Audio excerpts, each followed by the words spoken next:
Bem-vindo à última aula do meu curso Mude Suas Crenças Limitantes.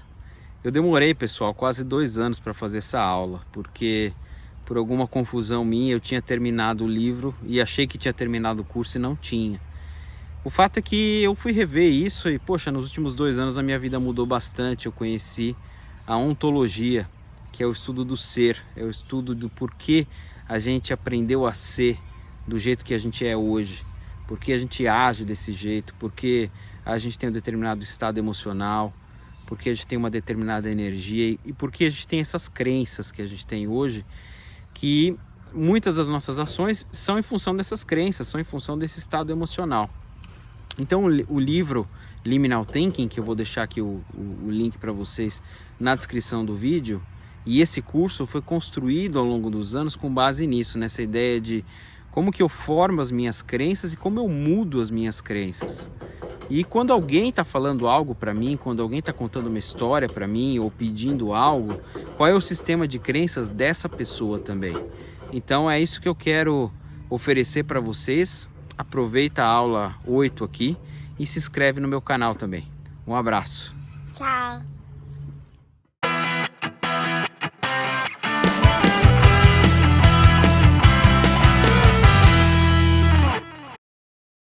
Começando a aula 8 e a última aula desse curso, eu quero reforçar o convite para você se inscrever no meu canal do YouTube. Lógico, para se inscrever é de graça. E você vai poder ficar sabendo aí de todos os vídeos que eu publico no meu canal. Tenho falado muito de psicologia positiva, de ontologia, que é o estudo do ser, é o estudo de por que que nós somos do jeito que somos. Tenho falado muito de coaching também, tenho praticado e feito coaching para pessoas e para times, para equipes, né? Bom, esse tema é um tema fascinante e a gente falou ao longo do curso desse livro muito bacana do Dave Gray, que é o Liminal Thinking. Infelizmente não tem tradução para português. E a gente falou sobre como as crenças são criadas. Então essa ideia de que a gente vive numa realidade a partir da nossa vida, a gente tem condições de viver determinadas experiências. Então, por exemplo, alguns de vocês já tiveram experiência de viajar para fora do Brasil. Se você viajou para fora do Brasil, você viveu muitas coisas durante esse período que você teve fora. Você foi em restaurantes, você foi a passeios, você conheceu gente diferente, você falou outra língua e assim sucessivamente. De tudo isso que aconteceu com você, você vai guardar a lembrança da atenção de algumas coisas, né? Então você pode ter lembrado aquele dia que você foi viajar para a França, você estava num restaurante e você foi mal atendido pelo garçom, né? E a partir daquilo você criou uma teoria, um julgamento e até uma crença de que os franceses são mal-humorados, né? De que o atendimento nos restaurantes da França não é tão bom quanto o atendimento nos restaurantes do Brasil. Isso é uma realidade ou não? Na maioria das vezes é só uma crença que você tem. Só que a gente acaba confundindo muito a crença com a realidade, né? Então, veja que a crença é algo construído a partir de uma experiência específica, a partir de um pedaço da experiência que a gente vai lembrar e a partir de teorias, julgamentos que a gente vai criar em cima desse ponto que a gente lembra. Então, a maioria das crenças, ela está muito pouco baseada na realidade, diretamente na realidade. A gente acaba criando crenças distantes da realidade, que para nós muitas vezes viram o nosso óbvio, né? Então você fala, lógico, é óbvio que todo mundo na França é mal-humorado, né? É lógico que o atendimento na França não é tão bom quanto o atendimento no Brasil. Será? Será que você não está ficando cego para a sua própria crença? Né? Então, foi isso que a gente praticou ao longo desse curso, baseado nesse livro lindíssimo. Né? Mas eu quero dar continuidade, encerrando aqui o curso. A gente, como eu falei, a ontologia é uma área da ciência que eu tenho praticado muito e tenho estudado isso. Por que que a gente se tornou o que a gente é hoje, né? Então, tem uma distinção importante aí, porque uma coisa é você falar pensando em toda essa diversidade de pessoas, não somente a diversidade de raças, mas a diversidade de idade, de gênero, de onde nós nascemos, né? Pensar em quais são as crenças que formaram a gente do ponto de vista de cultura, quais são as crenças que formaram a gente do ponto de vista dos nossos pais, dos nossos professores, dos nossos amigos, né? Então, vamos pensar nesse cenário. Se eu penso num homem, né, negro que nasceu nos Estados Unidos há 50 anos atrás, o sistema de crenças aos quais essa pessoa foi submetida fez com que ela hoje tenha uma série de crenças que são limitantes, que vão limitar o potencial dessa pessoa. As próprias crenças sobre o papel do negro na sociedade americana, preconceitos e coisas do tipo, né? E como eu falei, acabam sendo crenças limitantes. Se eu pensar numa mulher de, vamos colocar aí, 25 anos, que nasceu no Líbano, essa pessoa tem um sistema de crenças totalmente diferente e que também vai trazer crenças limitantes sob o ponto de vista de o que a sociedade do Líbano pensa sobre o papel da mulher, né? Que é bem diferente do que a sociedade americana ou a sociedade brasileira pensa sobre o papel da mulher. Então, é muito interessante você olhar para isso e falar, meu, eu eu sou do jeito que eu estou hoje, mas até que ponto eu me tornei isso por causa de crenças que já não me servem mais, crenças que estão me fazendo mal. Então está na hora de eu rever essas crenças, está na hora de eu me abrir e criar um novo sistema de crenças que vai me levar a ser uma pessoa melhor, uma pessoa diferente. Bom, e por trás dos desafios que a gente vive, e eu, na minha prática como coach, tenho visto isso dos meus clientes, né? Como eu tenho tido clientes que vêm do Brasil, vêm da Europa, vêm dos Estados Unidos, homens, mulheres, diferentes idades, diferentes carreiras, profissões e tudo mais. Mas os temas são muito parecidos. E esses 4 que eu coloquei aqui são temas muito comuns. Eu diria para vocês que 90% dos temas que meus clientes me trazem são relacionados a esses, né? Acontece que o nosso papel como facilitador do desenvolvimento não é só a gente ficar travado na crença em si. E, principalmente, a gente tem que tomar muito cuidado para não comprar a crença como uma realidade. Então, por exemplo, não tenho tempo para mim. A gente vai fazer um exercício daqui a pouquinho sobre isso, né? Isso é uma crença ou é uma realidade? Tem uma diferença muito importante aí. E por trás dos desafios que a gente vive, como eu falei, existem as crenças. As crenças, elas são quase como o iceberg, né? A gente só vê a pontinha ali, que é aquilo que a gente cristalizou na nossa cabeça, quando na verdade a gente precisa se aprofundar e entender até que ponto esse desafio foi influenciado por crenças limitantes minhas e crenças limitantes da sociedade em que eu vivo ou até mesmo da empresa em que eu trabalho. Muito interessante pensar nisso. Quais são as crenças coletivas da empresa em que você trabalha?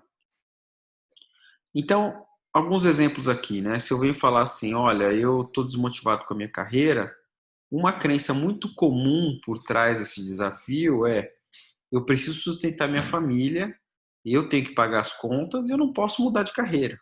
E acabou, né? Então veja que as crenças têm um tom muito ditatorial, tem um tom muito é assim e acabou. Essas crenças, elas não permitem diálogo, né? Que é exatamente o que a gente precisa para conseguir mudá-las, para conseguir criar crenças que vão ser mais impulsionadoras do nosso potencial. Eu não consigo mudar tal coisa na minha vida, essa crença de que eu tô velho demais para mudar, né? Poxa, eu já tô com, sei lá, 60, 70 anos, estou tentando mudar isso há décadas e nunca consegui. Não vai ser agora que eu vou conseguir. Será? Isso é uma crença e toda crença pode ser trabalhada, pode ser retrabalhada, né?